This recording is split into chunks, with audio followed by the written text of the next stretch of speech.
How to log in to Federation University of Australia.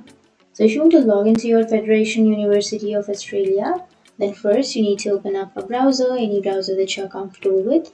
And I'm here with Chrome browser. Simply go for the search bar and search for Federation University of Australia login.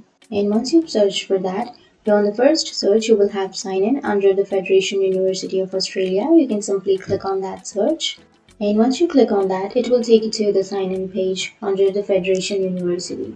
So to sign in or to log into your account, first you need to enter your student ID or your staff username, anything.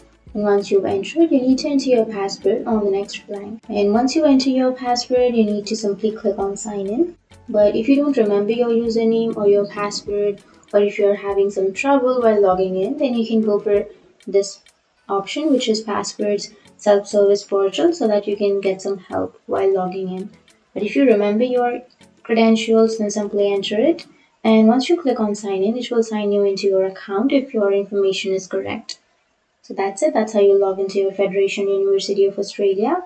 And if you have any questions, feel free to comment below. Thanks for watching.